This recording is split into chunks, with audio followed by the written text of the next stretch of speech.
నమస్తే, welcome back to Suman TV. Engineering BTech complete చేసి ఇంకా ఉద్యోగం దొరక్క ఎదురు చూస్తున్నారా? లక్షలు ఖర్చు పెట్టి చదివి సరైన ఉద్యోగం లేక ఎంతోమంది యువత భవిష్యత్తు ఏ దిశలో వెళ్ళాలో తెలియక డౌట్ఫుల్గా కన్ఫ్యూజన్గా ఉన్నారు. మరి ఇలాంటి సమయాల్లోనే ప్రపంచంలోనే అత్యంత అభివృద్ధి చెందినటువంటి దేశాలలో ఒకటైన జపాన్ మరి ఇండియన్ స్కిల్డ్ గ్రాడ్యుయేట్స్కి రెడ్ కార్పెట్ వేసి ఆహ్వానిస్తుంది. మరి దీనికి సరైన సమాధానం చెప్పడానికే ED plus educational India private limited ED plus తీసుకొచ్చినటువంటి జపాన్ జాబ్ గ్రాడ్యుయేట్స్ ప్రోగ్రామ్. ఇది ఓన్లీ స్టడీ ప్రోగ్రామే కాదు, కెరియర్ టెక్నాలజీ పాత్వే అంటున్నారు ED plus career consultancy managing director Venkata Reddy గారు. మరి ఈరోజు మనతో పాటు వెంకటరెడ్డి గారు ఉన్నారు. మరి దీనిపైన ఒక క్లియర్ పిక్చర్ ఇవ్వడానికి అటు స్టూడెంట్స్కి ఇటు పేరెంట్స్కి కూడా ఉన్నటువంటి డౌట్స్ అన్ని కూడా క్లారిటీ చేసేద్దాం. మరి ఇంకెందుకు ఆలస్యం, వెంకటరెడ్డి గారితో మాట్లాడు. నమస్తే సార్. నమస్తే అండి. సార్, ఫస్ట్ ఆఫ్ ఆల్ నా క్వశ్చన్ ఏంటంటే, ఇంజనీరింగ్ డిగ్రీ కంప్లీట్ చేసినటువంటి స్టూడెంట్స్ ఎవరైతే ఉంటున్నారో వాళ్ళకి ఇమీడియట్లీ జాబ్ ఆపర్చునిటీస్ ఎందుకు రావటం లేదు? మరి మీరు అంటున్నట్టుగా ఇందులో జపాన్ వాళ్ళు ఎందుకు మన వాళ్ళని ఇన్వైట్ చేస్తున్నారు అంటే? జనరల్గా అండి, ఇక్కడ మనకున్న జాబ్ ఆపర్చునిటీస్ అనేది చాలా లిమిటెడ్గా ఉందండి. ఎందుకంటే మోస్ట్ ఆఫ్ ద స్టూడెంట్స్ వచ్చేసి ఏదర్ ఈసీ కానీ మెకానికల్ కానీ సివిల్ కానీ ఎవరైనా సరే ఇవాళ రోజు ప్రతి ఒక్కరికి ఏంటంటే సాఫ్ట్వేర్ ప్రోగ్రామింగో లేకపోతే ఏదో ఒక కోర్స్ ఏదో ఒకటి నేర్చుకొని సాఫ్ట్వేర్ సైడ్ వెళ్ళడం ఉత్తమంగా అనిపించేసి most of the students they are neglecting their core career అనమాట. ఈ కోర్ కెరియర్లో మనం చూసుకుంటే ఈసీ కానీ లేకపోతే మెకానికల్ కానీ సివిల్ ఇంజనీరింగ్ కానీ ట్రిపుల్ ఈ వాళ్ళకి కానీ ఇలా ఏ కోర్సెస్ అయినా కానీ ఇంక్లూడింగ్ సిఎస్ కానీ ఇలాంటి ప్రతి ఒక్కరికి మంచి డిమాండ్ ఉన్న ప్లేస్ జపాన్ అండి. మన ఇండియాలోకి వచ్చేసేదానికి most of our engineers are great engineers and they are exploring the opportunities in abroad అండి. అండ్ ఎస్పెషల్లీ మనం చూసుకుంటే వచ్చేసి యుఎస్ కానీ యూకే కానీ లేదా యూరోపియన్ కంట్రీస్కి కానీ ఇలా మ్యాక్సిమం స్టూడెంట్స్ అనేది they are opting the thing. But when it comes to reality అక్కడ ఉన్న పరిస్థితులు కానీ స్థితులు కానీ మనం అర్థం చేసుకుంటే now it is a better option for the students to look for the other countries అండి. అందులోకి వచ్చేసి మనకు వచ్చేసి మెయిన్ థింగ్ వచ్చేసి Japan is the good place as of now. So geopolitical scenario కూడా మనం చూసుకుంటే ప్రతి పేరెంట్కి ఏంటంటే ఎక్కడికైనా బయటికి జాబ్కి పంపించేటప్పుడు కానీ లేదా ఎక్కడికైనా పంపించేటప్పుడు కూడా మనం చూసుకోవాల్సింది ఎక్కడ మన పరిస్థితులు ఎలా ఉన్నాయి. ఈ మొన్నటిదాకా Dubai is the safest place అన్నారు. ఈ రోజు వచ్చేసి people are thinking about that. So అలాగే మొన్నటిదాకా యూఎస్ కూడా ఏంటంటే it's a good place for the H1B అది ఇది అని చెప్పి ప్రతి ఒక్క పేరెంట్ ఇవాళ రోజు H1B కండిషన్స్ అనేది అన్నీ మనం చూస్తానున్నాం. అలాగే యూకేకి వెళ్తే స్టూడెంట్స్ ఏ విధంగా ఇబ్బంది పడుతున్నారు అనేది కూడా చూస్తున్నాం.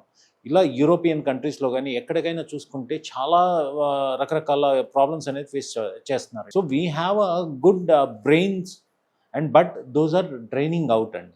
సో అందుకని చెప్పి and they also need a better opportunity across the world.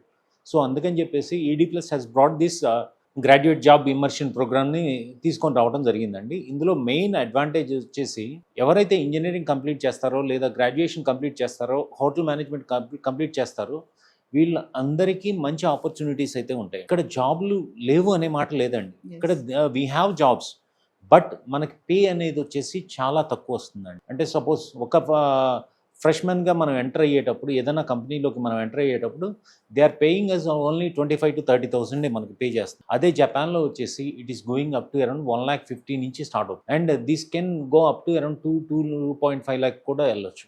కాకపోతే ఏంటి ఇక్కడ ఉన్న ప్రాబ్లం ఏంట్రా అంటే జపనీస్ లాంగ్వేజ్ అనేది ప్రాబ్లంగా ప్రతి ఒక్కరికి కనపడుతుంది. But it is an easiest language where if they keep the efforts and ఆ ఎఫర్ట్స్ కావాలి అన్నప్పుడు డెఫినెట్గా ED plus is coming forward to extend their help for the students. Sir, abroad education అనగానే first of all గుర్తొచ్చేది అందరికి కూడా America, తర్వాత Australia, ఇవన్నీ. మరి జపాన్ అనగానే చాలా మంది పేరెంట్స్కి ఏంటంటే ఒక మైండ్లో ఒక థాట్ వస్తుంది, మరి జపాన్ అంటే అక్కడ లాంగ్వేజ్ కానీ అక్కడ సెక్యూరిటీ ఎలా ఉంటుంది, అసలు మనకు సంబంధం లేనటువంటి దేశం కదా, ఎలా పంపిస్తాం అంత దూరం అనే ఒక థాట్ ఉంటుంది కదా. మరి అలాంటి పేరెంట్స్కి ఎగ్జాక్ట్గా అండి ఇది చాలామందికి ఉన్న డౌట్ అండి. కానీ మనం హిస్టరీ మనం చూసుకుంటే 1970 నుంచి ఇండియాకి జపాన్కి సంబంధాలు ఉన్నాయండి. ఈవెన్ మన స్వతంత్రంలో కూడా Japan had helped us.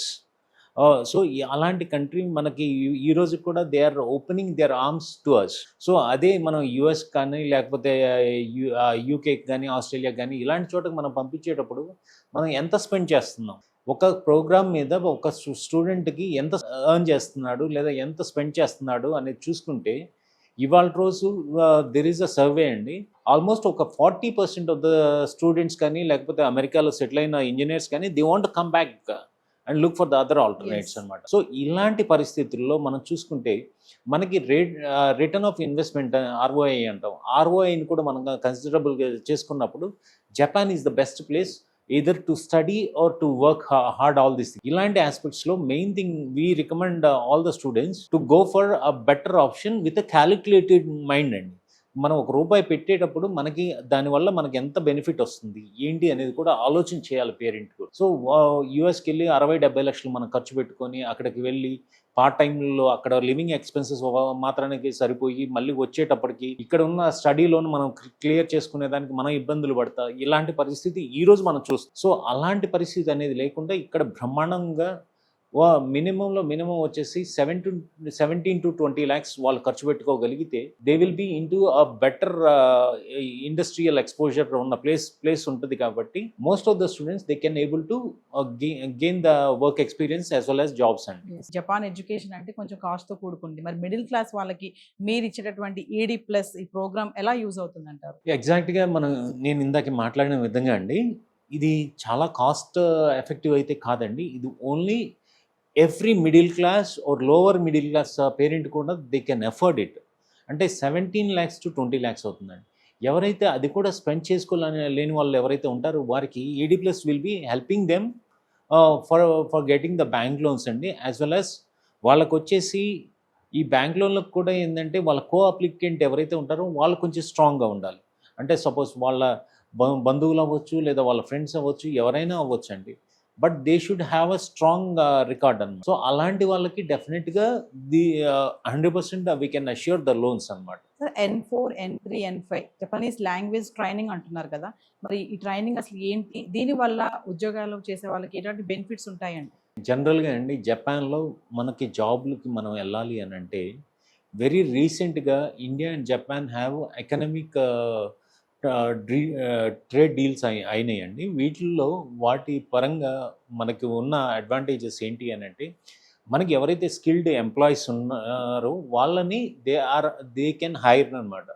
They can give a lot of priority to almost 13 countries, అందులో ఇండియా ఒకటి. సో ఏరుకోరి వాళ్ళు ఇండియాని ఎందుకు తీసుకున్నారు అని అంటే it is a friendly nation to Japan as well as it is both reciprocity ఉంది కాబట్టి దే ఆర్ ఎంటర్టైనింగ్ ఇండియన్స్. ఇందులోకి వచ్చేసి జపనీస్ పాపులేషన్ కూడా ఇట్స్ గ్రోయింగ్ పాపులేషన్ అండి. జీరియాటిక్ పాపులేషన్ ఎక్కువ ఉంది. సో వాళ్ళు ఇన్వెస్ట్మెంట్స్ అంటే huge investments they had done in the form of factories అనుకోండి, లేకపోతే మ్యానుఫ్యాక్చరింగ్ హబ్స్ అనుకోండి, ఇలాంటి చాలా చేస్తున్నారు. బట్ అక్కడ జీరియాట్రిక్ పాపులేషన్ అనేది ఎక్కువ అయిపోయింది. అంటే ఏజ్డ్ పాపులేషన్ ఎక్కువ ఉందన్నమాట. ఆ ఏజ్డ్ పాపులేషన్కి వర్క్ ఫోర్స్ కావాలి. ఆ వర్క్ ఫోర్స్ అనేది ఈ 13 కంట్రీల నుంచి వాళ్ళు ఎంటర్టైన్ చేసుకుంటున్నారు. సో అందుకని చెప్పేసి our students has a better opportunity అండి. ఇవాళ రోజు కూడా we see lot of engineering colleges are inviting the Japanese companies for placements. కాకపోతే వీళ్ళంతా ఇంటర్వ్యూస్కి వెళ్ళిన టైంలో కూడా they were not able to select అండి. ఒక 100 మంది అప్లికేషన్లు పెడితే 1 or 2 అప్లికేషన్స్ సెలెక్ట్ అవుతుంది. ఎందుకంటే దీస్ 1 or 2 స్టూడెంట్స్ వాళ్ళ మైండ్ ఎప్పటి నుంచో క్లియర్గా చేసుకొని they learn some Japanese language. Japanese companies కూడా what they are understanding is that we need people who can understand Japanese language or who can express themselves into Japanese language. So అలాంటి వాళ్ళకి they are giving the priority. So when it comes to job immersion programme by ED+లో మేమేం చేస్తున్నాము, వీళ్ళకి నిహాంగో అంటే Japanese language ఏదైతే ఉందో దాన్ని మేము ట్రైన్ చేయడం జరుగుతుందండి. ఇది 5 partsగా ఉంటుంది. N5, N4, N3, N2, N1 అని ఉంటుంది. సో మేము ఇక్కడ ఆన్లైన్లో కానీ లేదా ED+ ఆఫీస్లో కానీ we are making the students to do N5 and N4 అండి. N3 వచ్చేసి they are flying to Japan.